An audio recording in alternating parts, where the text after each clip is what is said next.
Do you think it's all right to medicate a child in that circumstance? I would. And do you think a child can consent to that? I would think that it's not only all right, but necessary. For God's sake, don't force me to go through puberty. Psychopathia Transsexualis. Sorry, mate, you're shaking your head. I'm an arsehole, am I? Thank you. Come and have a chat with me. Come on. Come on, big man.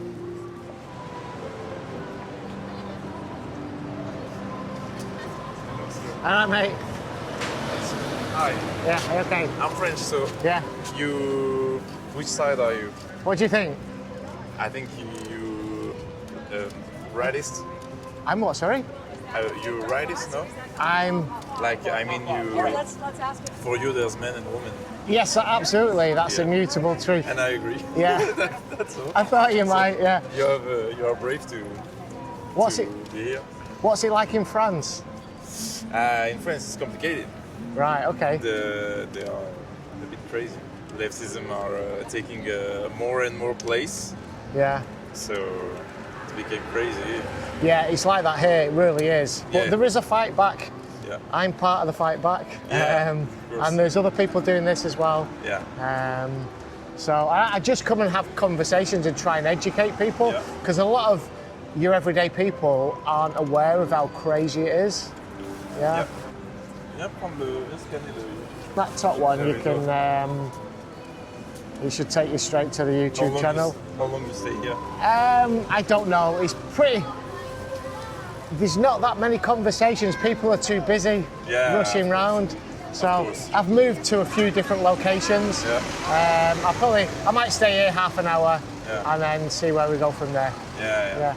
Okay. But yeah, keep up the pressure in France as well. Fight back, do this. We try to. What part of France are you from? Dijon. I don't Dijon. know if you see. Right. Okay. Centrist. In France. Is it centrist place? Yep. Right. Okay. So. Right. Yeah. Well, enjoy your stay in London. In the UK. Thank you, man. All right. Thank you. Take care. Thanks for the support. Thank you. Bye bye. Yeah. No problem. That's all.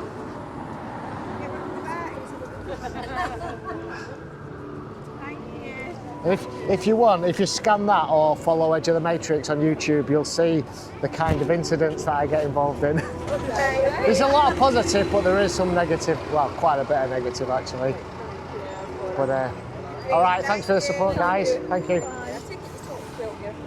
Do you have a microphone and you talk out loud? I've got a microphone here and one on here as well. So, and I just have conversations with people, generally educating people about the gender ideology and the harms that it's doing. And they're quite severe. If you follow the YouTube channel, you'll find out. But good how some people think, well, it's their choice to do that. Well, yeah, they'll say it's their choice, but I mean, is a child, okay, of a sound mind to be able to make a decision what's going to affect them for the rest of their lives? Right. You know? So you're talking about when they're children and they feel that they're like... Well, the minds are getting poisoned at school and online with gender ideology. Okay, they're being told that a young girl who doesn't fit social stereotypes, they'll say to them, oh, well, maybe you're not a girl because you like to climb trees or you like to play football. Maybe you were born wrong. Yeah, that's what they say. And a confused young child will be like, oh, am I? Maybe I am the opposite. They say gender, but they conflate gender and sex. But this ideology is mainly driven by autogynephile men. Do you know what autogynephilia is? Okay, it's a sexual fetish where men get a sexual kick or euphoria of imagining themselves and becoming a woman. Right? Look up, that's why I asked the question at the bottom there. Yeah. What is autogynephilia? Look it up. And, the question that I ask people, would you be happy to have a young girl on their own in a changing room with a grown man getting undressed? I know. Because that's what this ideology allows. Because it's saying trans men are women. And they're allowed to. Well, yeah, the government, there's such a thing as the Gender Recognition Act, which government passed into legislation in 2004, which enabled a man to identify as a woman, okay, and then legally change his sex on his birth certificate. You've not had a sex change? Yep. But anyway, we need to go, but Yeah. thank you for Yeah. all Okay. that. Yeah. Check it out. Will do. Thank you. Thank you. Well done for saying that. Oh, thank you, mate. Everybody knows, Yes. don't they? Yeah. Well, actually, you would think so, but the people that I encounter doing this, They know. They know. well, they know or they're completely bonkers and they're lying to How themselves. are you finding people receiving you? A lot of good people like yourself, but I am subjected to violence on occasions. Yeah. I'm sick of being told I'm a far right Nazi. Yeah, despite yeah, being a that's socialist what I my entire am. life. Yes, me too. If you want to know how I get on, follow that on I will do, YouTube. mate. Right, all All the right, best. mate. Thank you. Thanks for your support, mate.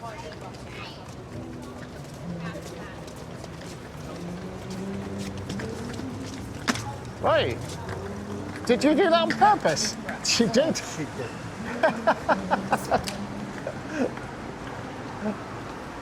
I don't know if the camera caught that. She just rammed me with her trolley. Thank you, mate. Much appreciated. So for anybody viewing from around the world, that is London's National Gallery behind me. Ballsy, I like it. Thank you, mate. Much appreciated. Which overlooks Trafalgar Square, where I've just been, where Nelson's column is, and the Lions. Sorry? Sorry? What are you saying?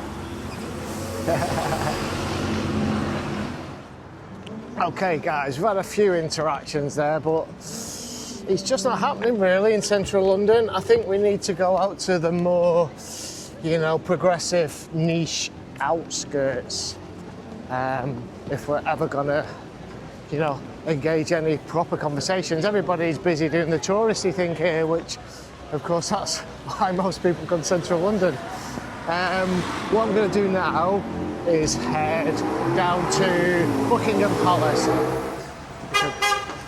cross here and then Regent Street. Yes, mate. See you up in Ebden Bridge. Oh, right, okay. Cheers, mate. Thanks for the support. I agree. Oh, thank you, mate. Much appreciated. Most people do agree with me, but there are some nutters that don't. We need to go back Yes. to how it should be. To reality. Yeah. Yeah. Reality, I can see we are doing. Yeah. Congrats. Where are you guys from? Venezuela. Do you have this issue over there? No, we're more traditional. Right, okay. I was in Colombia earlier in the year, so that's next door to you, isn't it? Yeah. Next door. Yeah. And they're also traditional, more than Yeah. what you think. Yeah, I think so, yeah. Well, thank you. Enjoy your day. Bye-bye. Cheers. Yes, guys, that is Buckingham Palace behind us. Another stop on the iconic tour of London with Edge of the Matrix. Yeah, it's not been what I expected today, unfortunately. Okay, there's goodbye to Buckingham Palace. Okay, I suppose this will be a sign-off now, guys. That's Green Park Tube Station behind me. It's not been the most successful of days, really. Not had that many conversations, but we've had a few. So it's been a learning curve. Don't go in central London, go to the outskirts, to niche places. But the majority of people have been in favour, and a lot of foreign tourists have been very supportive too. So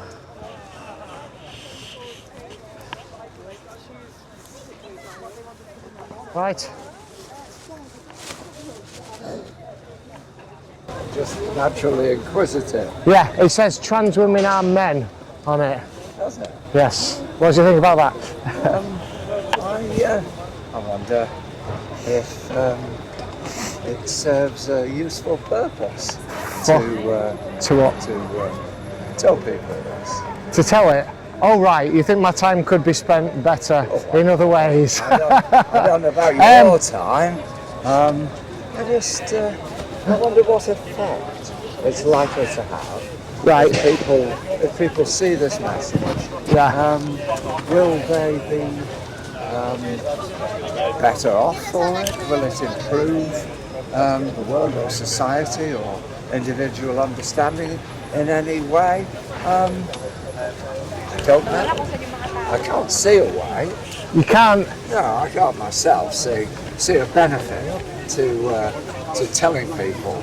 That trans women are men. I don't just say that. I also, on the other side, it said gender ideology doesn't belong in schools. And I have other signs that say keep men out of women's spaces. Okay, and also there's no such thing as a transgender child.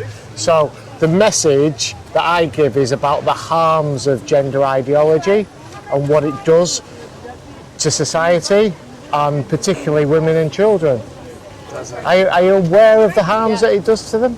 I personally have never come across an incident in which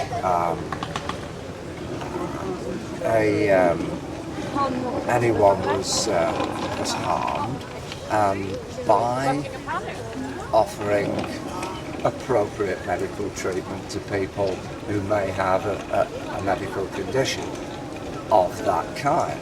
I have, however, come across the opposite case of people being significantly harmed by those who have taken a message such as yours and decided to act upon it in a way that was uncivilized, judgmental, prejudiced, brutal, even savage. And I've also witnessed some of the effects of legislation which may appear to benefit a majority numerically, but severely disadvantages a numerical minority. And I think we certainly could improve upon the way we deal with these questions in society. People who have a direct personal experience, I'm sure, have no difficulty in understanding the issues, but it seems to be one of those subjects which is extremely difficult, if not impossible, for anybody who hasn't personally experienced such circumstances to fully appreciate. You might say, for example, how can a man possibly know what it is to be female, or vice versa? That's a question I've asked many times. And therefore, you keep walking in front of people. Of course he does. He's a kid. So therefore, it makes it very difficult for us to make determinations and pass judgments upon circumstances which will affect those whom we perhaps cannot possibly understand. Very tricky. For example, we could take that idea to the extreme and say, well, in that case, only people of colour should be able to make laws which have an effect specifically upon people of colour. So, for example, in the 1960s America, was it a good thing or a bad thing for white-only political administrations to decide that black people couldn't use that toilet or this drinking fountain? And today, many of us would say, well, that wasn't a good thing. It didn't go well for anybody, because they had no idea what it was to be black and probably didn't care. You know, they had their own belief, rather prejudiced, and it didn't go terribly well for that idea, did it? Apartheid in South Africa, genocide. You know, when we look down that road, ultimately, these are the dark corners of human savagery to which it can lead. We need better education, more enlightened and inclusive approach for everyone. Yeah, I mean, I'm here to educate people as well. Now, the first thing that you said to me was that you can't see or you don't know of any cases of where giving medical, I think, care to trans people has caused any harm. That was the first thing you said. I can give you many examples if you wish. Appropriate care. Appropriate care. For a person with a medical condition. Well, we're talking about the trans issue, so I can give you. In that particular case, there are certainly those who have been subjected over history in a number of countries to some rather extreme psychiatric methods which are now outlawed. We're talking lobotomies, things like that. Lobotomies, electric shock therapy. Yeah, of course. Yeah, therapy, ECT. In order to persuade them that their firmly held belief that they had somehow ended up in the wrong body was a delusion. Yeah. And to sort of shake them out. Well, let me give you an example of where this gender ideology has harmed young people. So there's a really prominent case in the UK of a young girl called Kira Bell. Okay, and she was taken. She was told she was born in the wrong body. She had a lot of trauma going on.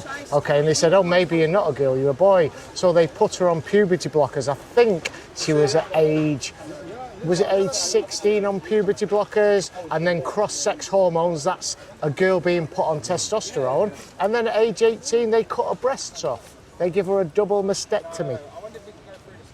So there's an example. And then she realised, oh my God, I was wrong to say this. They shouldn't have affirmed this. I had lots of different trauma going on. So that's one example. There are examples of younger people in the United States. Clementine Breen, she was 12 when they put her on puberty blockers. She was 13 or 14. She might have been 12 when they cut her breasts off, but it was no later than 14. I can't remember. A young girl, 14-year-old, they cut her breasts off. I can tell you about Richie Herron, a confused young man. Okay, at 26 he started therapy. At age 29 they cut his testicles and penis off. And then he woke up and realised, oh my God, I've made a massive mistake. Why are we telling young children that they were born wrong and you have to take cross-sex hormones and puberty blockers which will sterilise you for life, and then later go on and have, go under the surgeon's knife? Well, I would say that it's certainly possible to get any medical treatment severely wrong. We've seen that in every branch of medicine. Excuse me. For example, recently in maternity care, where women of course. I mean, I'd rather have lost their lives. Yeah. So throughout medicine, it's possible to get it wrong. Yeah, but I'm talking specifically about this issue. In these specific cases, these are individuals whose cases I'm not personally familiar with, so that's why I'm here. I can't really comment on them, but I can certainly say that the experience that I have encountered of medical procedures in this country and other European countries with regard to what was once, I understand, referred to as Psychopathia Transsexualis by the... That's a long word. Well, you have to have a medical name for any medical condition. That was what they first called it when it was first described. I think Harry Benjamin was the psychiatrist who wrote the initial definitive standards of care. Now, he would certainly have advocated, and did, that only adults were in a position to be mature enough to make decisions about their own medical care and gender status. Subsequently, as far as I'm aware, a number of young people came forward to say, well, that's all well and good, and I can understand that you're not going to allow me to undergo the treatment that I believe I need until you have known me for a number of years and until I've reached adulthood from a legal perspective. Yeah, Richie Herron that I told you about was an adult. So therefore, their argument was, it's also a mistake to allow a person to go through puberty and to be affected by the hormones that are released into the body, modifying the physique to a point where it will then, as a result, be much more difficult, if not impossible, to make a successful treatment should that individual as an adult still be an appropriate candidate. So what you're saying is you want to stop a child from becoming an adult. You're saying it's a mistake for a child to go through puberty. There's the dilemma, you see. Now, I'm not saying that. Right, that's what they said, right. This was what the the children, I get it. persons under 18 but around the age of puberty. This was their argument. So some of the people in that position have come to the conclusions that you described to me. I'll take your word for it. And equally, on the other hand, some of them have said, well, okay, you're not going to do me the surgery I want until I'm over 18, but for God's sake, don't force me to go through puberty. And if I think I'm a girl, I have a beard and a deep voice and, and all of the features which cannot be altered by surgery. Do you think a child can make that decision? Can consent to that decision? I think it can only be decided on an individual basis, and I would be extremely reluctant to make the assumption that any child in that position is able to make that. Would there be any circumstances where you think a child would be able to make that judgment? In some cases, yes. And what would the criteria be for that? Let's imagine that we have a candidate who's a patient who presents with a case of a lasting, lifelong belief and identification with a gender which is not identical to the one ascribed at birth, that they have... How can a child be judgmental of that? We are imagining it. Let's imagine that from the earliest age, a particular child has absolutely insisted that they wish to wear the clothing which is customarily provided for a child of the opposite sex, and let us imagine that they experience great distress if they are pushed to conform to the gender norms of the gender ascribed at birth in that particular society. And bear in mind, this is now a cultural field. So in some of the Indonesian islands, there are cultures in which 4 or 6 genders have traditionally been recognised throughout history. They don't have gender reassignment treatment or surgery. Nobody ever had the medicine or the ability to produce those things for these are tribal village societies. For thousands of years, this has been part of their culture. And they've all been perfectly happy with it. Nobody wanted surgery. Nobody needed hormone treatment because everybody was allowed to be who they believed themselves to be within the accepted culture. They weren't giving them hormone treatments or surgery. That's the point. You see, they didn't need to because society in which they lived, all of it, did not say to them, oh, you must be a boy like this or a girl like that. There's only 2 choices.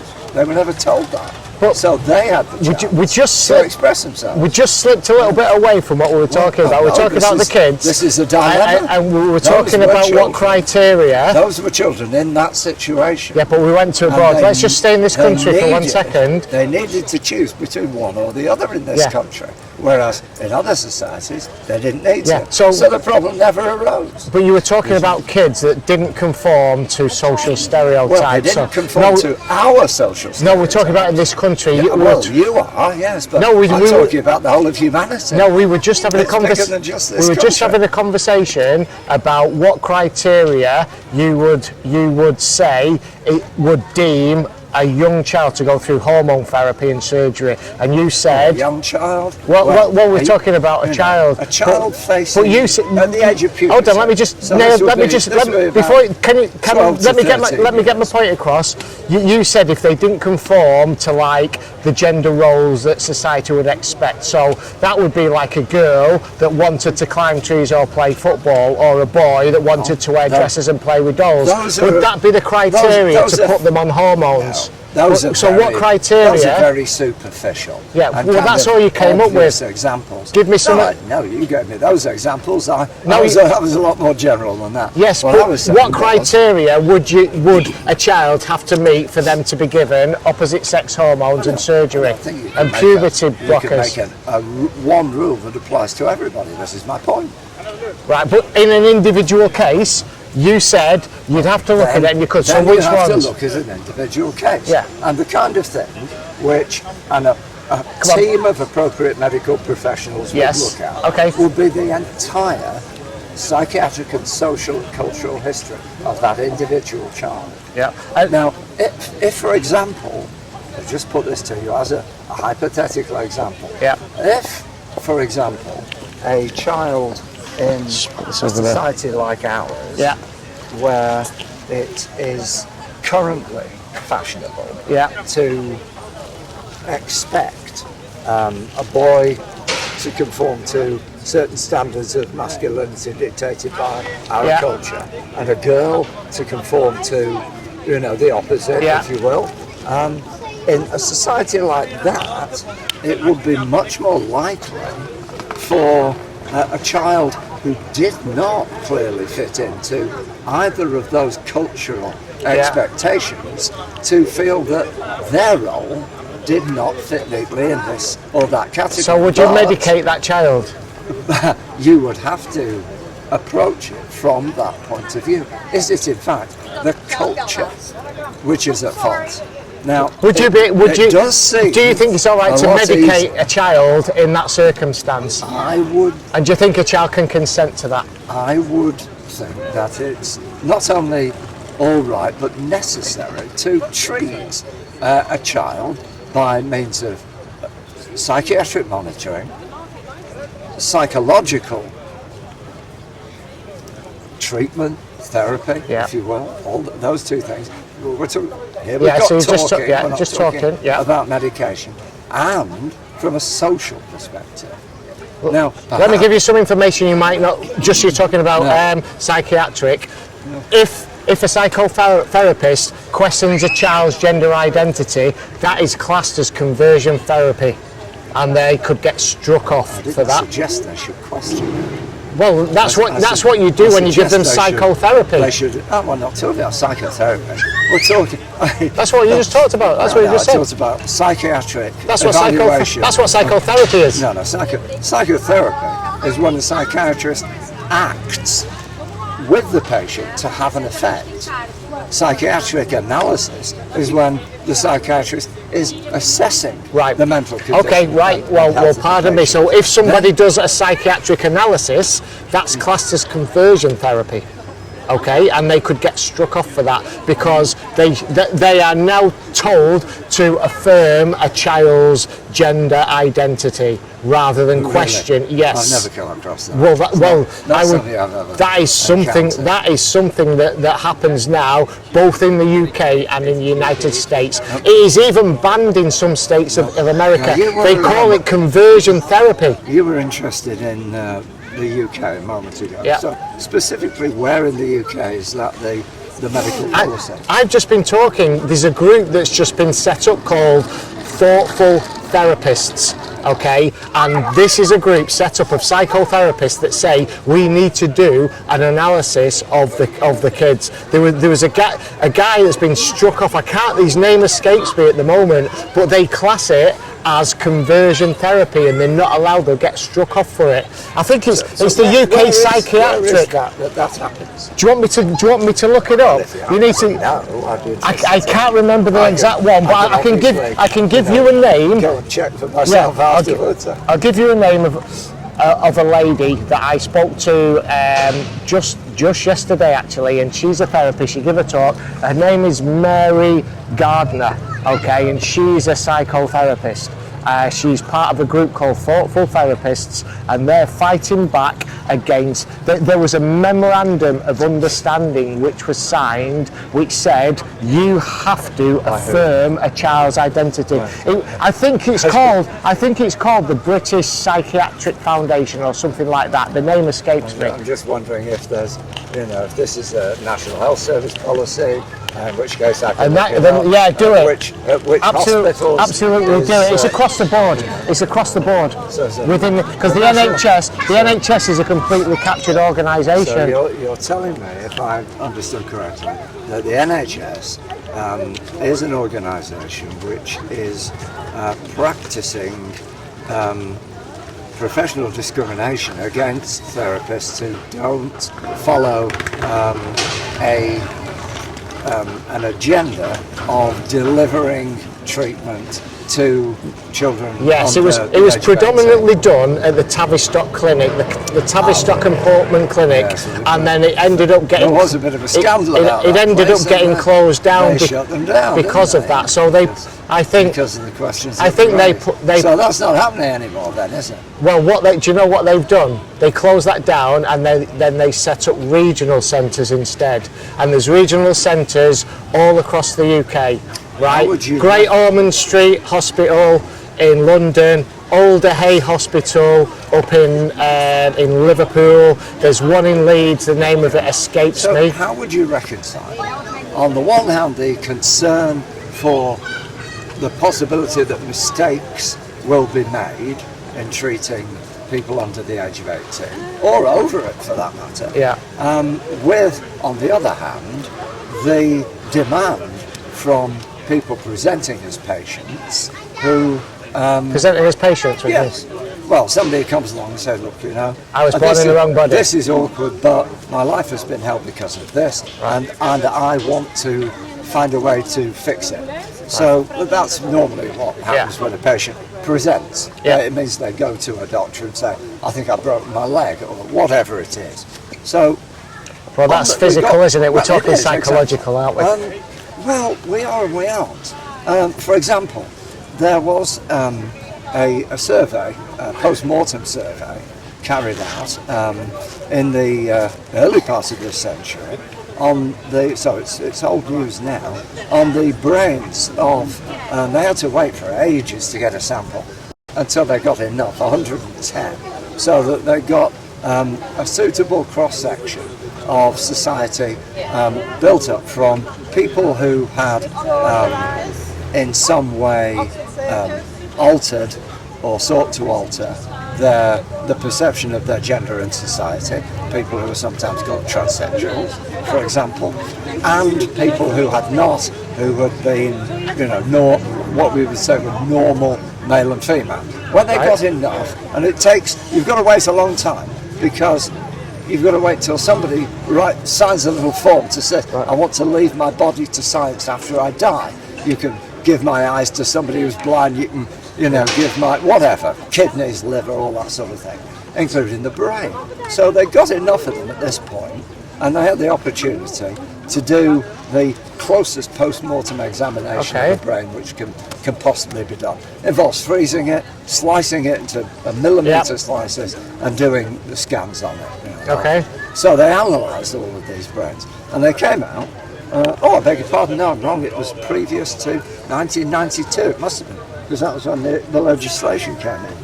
I actually knew one of the participants before she died, obviously.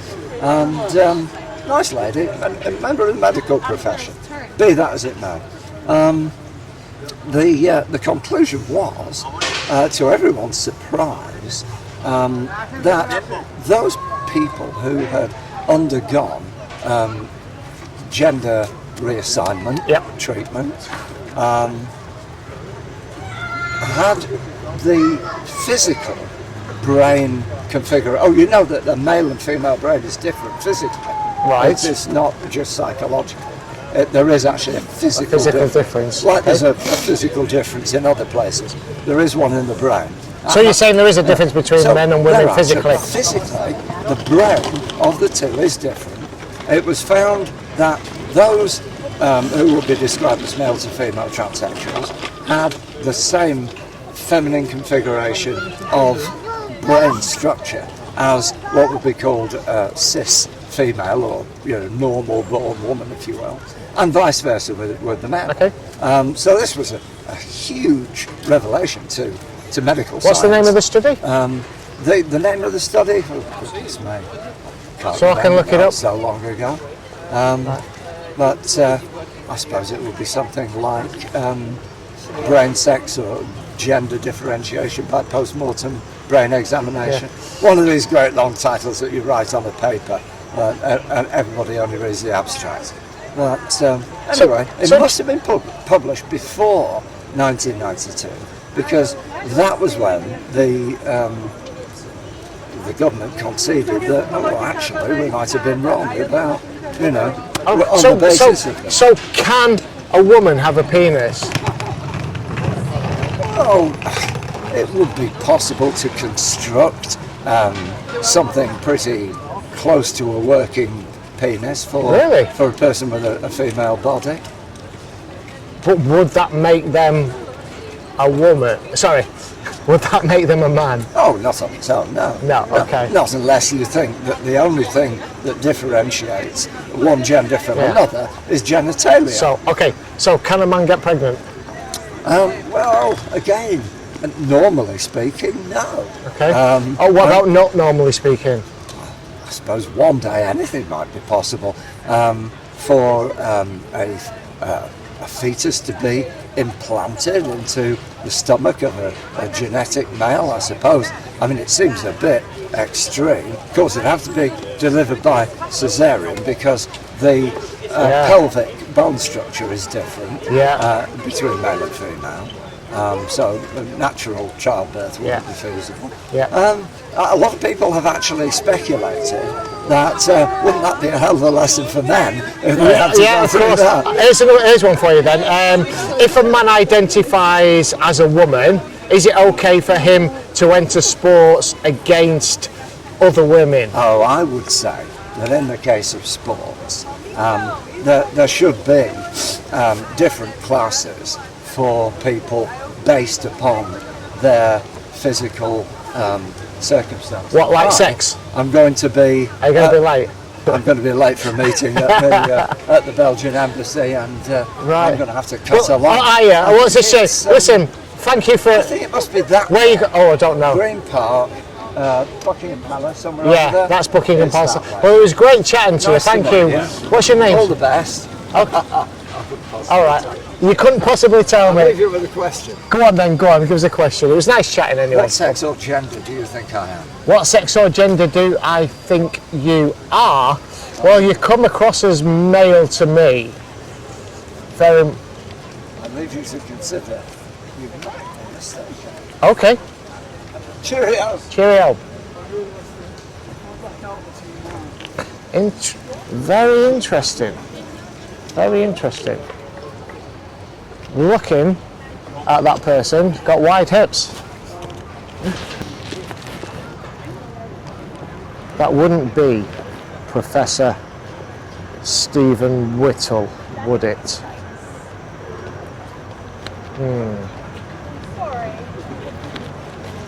There is a professor called Stephen Whittle who is a woman and who was prominent in pushing the Gender Recognition Act